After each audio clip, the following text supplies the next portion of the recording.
Dear students, myself Dr. Ashish Garg, Associate Professor in Chemistry, R.N. Rulia, Government College, Ramgarh Shekhawati.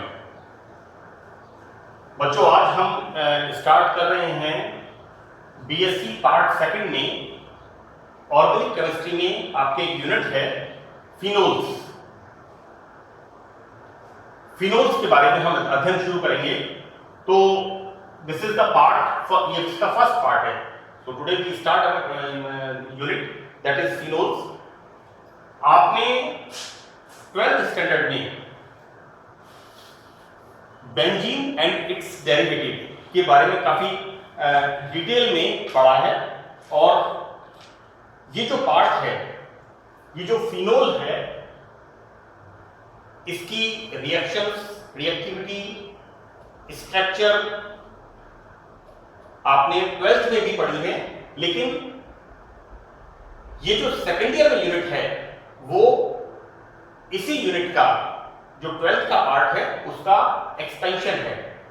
So we start our unit कि वे compounds जिनमें aromatic ring में कम से कम एक OH समूह लगा हुआ होता है, तो उनको हम कहते हैं एरोमेटिक हाइड्रोक्सी यौगिक।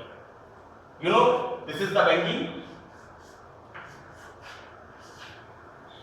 ये बेंजीन होता है और बेंजीन में जब OH ग्रुप लगा हुआ होता है तो इसको कहते हैं फिनोल, और दूसरा नाम इसका है कार्बोनिक एसिड। हमने एरोमेटिक हाइड्रोक्सी कंपाउंड्स, ये जो फिनोल हमने शुरू किया है, हम इसे क्या बोलेंगे? Aromatic hydroxy compound. तो एरोमेटिक हाइड्रोक्सी कंपाउंड्स दो तरह के होते हैं। दो तरह के किस तरह से होते हैं? दो तरह के किस तरह से होते हैं? एक तो हम इसमें पढ़ते हैं पहले वाले, फर्स्ट एरोमेटिक एल्कोहल्स। मैंने यहां पर आपको बताया है एरोमेटिक हाइड्रोक्सी कंपाउंड्स, इस तरह के यौगिक, तो ये कहलाते हैं फिनोल्स। इनको हमने दो भागों में बांटा है। एक बांटा है हमने इसको एरोमेटिक एल्कोहल्स में। एरोमेटिक एल्कोहल्स क्या होते हैं? यानी वे कंपाउंड जिनमें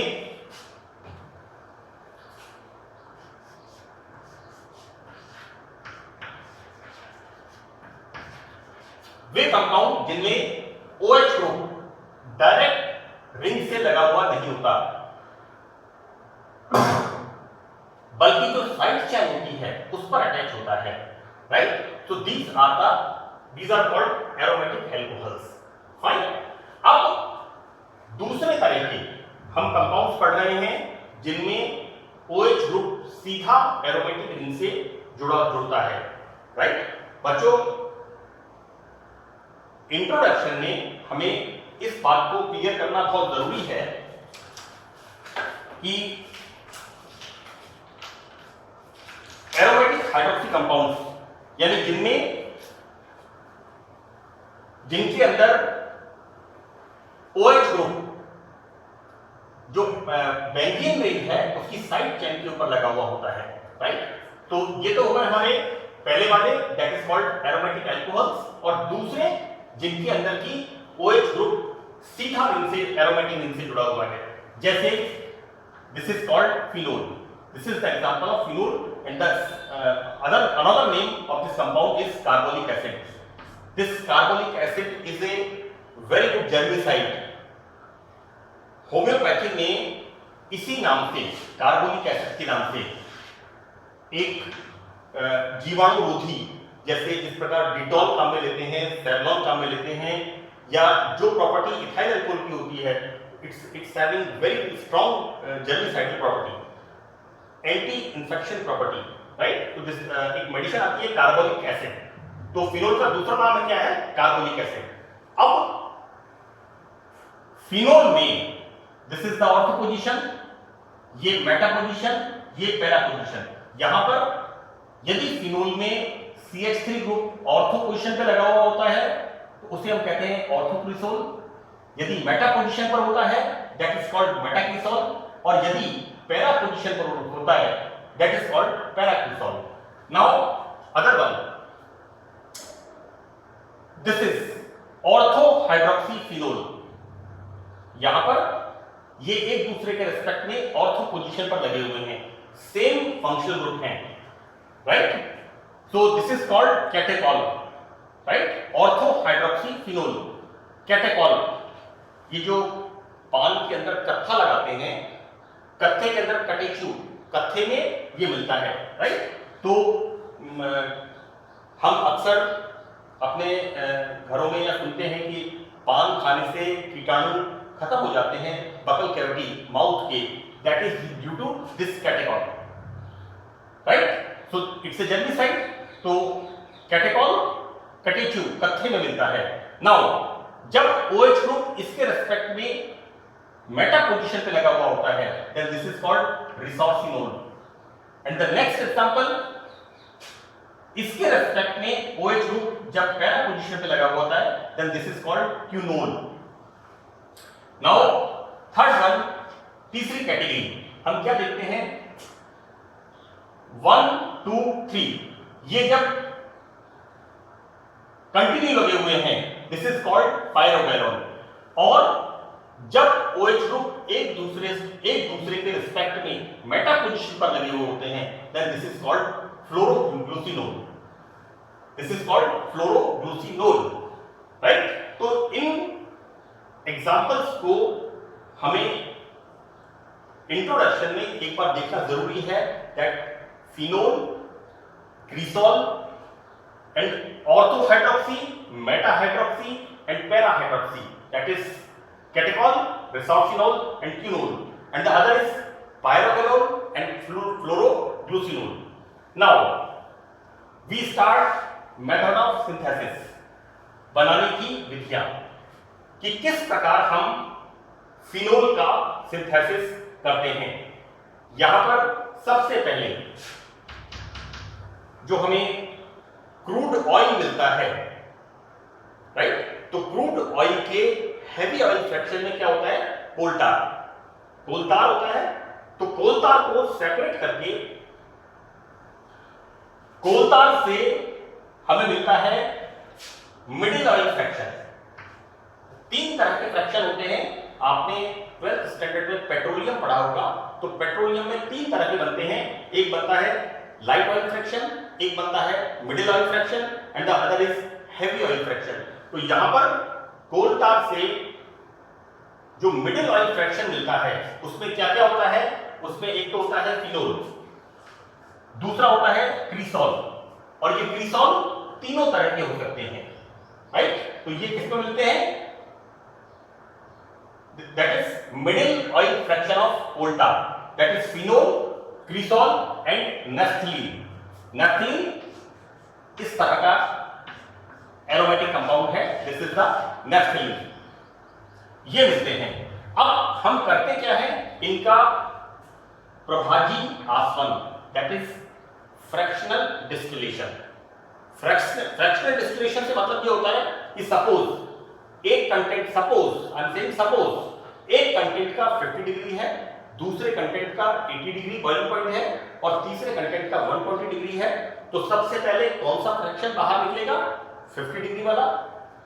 हम उसको रिसीविंग पॉट में कलेक्ट कर लेते हैं। उसके बाद जिस कंपाउंड का 80 डिग्री है उसका डिस्टिलेशन होगा, हम उसे रिसीविंग पॉट में रिसीव करेंगे, और टेम्परेचर जब हम और बढ़ाते हैं तो हम क्या देखते हैं, 120 डिग्री पे तीसरा हमें फ्रैक्शन प्राप्त होता है। तो this is called fraction distillation. So by this method we can synthesize phenol.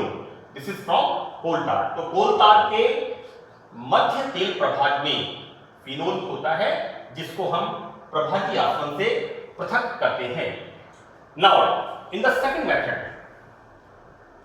this is from benzene sulfonic acid, right? यहां पर बेंजीन सल्फोनिक एसिड,